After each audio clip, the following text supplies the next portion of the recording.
কৃষি নির্বাচনে একক সংখ্যাগরিষ্ঠতা পায়নি বিজেপি, তাই সরকার গঠনের জন্য নির্ভর করতে হচ্ছে শরিক দলগুলির উপরই।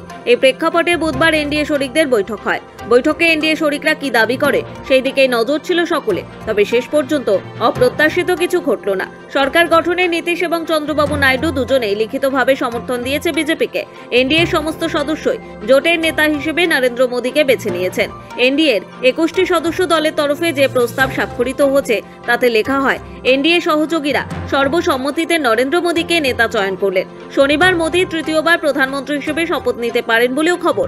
মঙ্গলবার লোকসভা নির্বাচনে ফল প্রকাশ হতে দেখা গিয়েছে বিজেপি 240 আসনে জয়ী হয়েছে।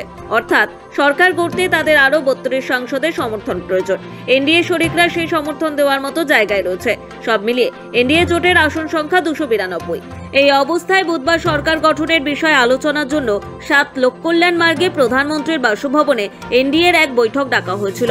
সেই বৈঠকে বিজেপিকেই জোটের প্রধান শরিক হিসেবে এবং নরেন্দ্র মোদীকেই জোটের নেতা হিসেবে সমর্থন করেছেন জোট শরিকরা। এনডিএ বৈঠকে বিজেপির পক্ষ থেকে প্রধানমন্ত্রী মোদী ছাড়াও অংশ নেন বিজেপির সর্বভারতীয় সভাপতি জেপি নাড্ডা, অমিত শাহ এবং রাজনাথ সিং।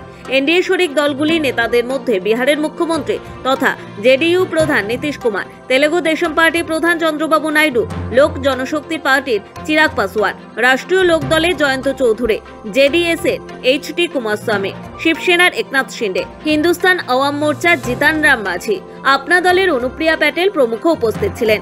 এনডিএ সরকার গঠনের দুই গুরুত্বপূর্ণ শরিক নীতিশ কুমার এবং চন্দ্রবাবু নাইডু একেবারে নরেন্দ্র মোদীর পাশেই বসেছিলেন, যাদের বলা হচ্ছে এন ফ্যাক্টর।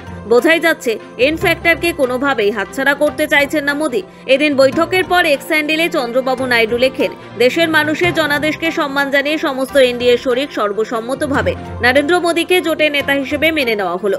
অন্যদিকে এনডিএ বৈঠক শেষে মোদী এক্স হ্যান্ডেলে লিখেছেন, এনডিএ শরিকদের সঙ্গে বৈঠক হয়েছে, এটা একটা জোট। আঞ্চলিক দাবিকে গুরুত্ব দেবে এনডিএ জোট। এই জোট জাতীয় উন্নতিতে এবং আঞ্চলিক ইচ্ছা পূরণে কাজ করবে। ব্যুরো রিপোর্ট, সময়, কলকাতা।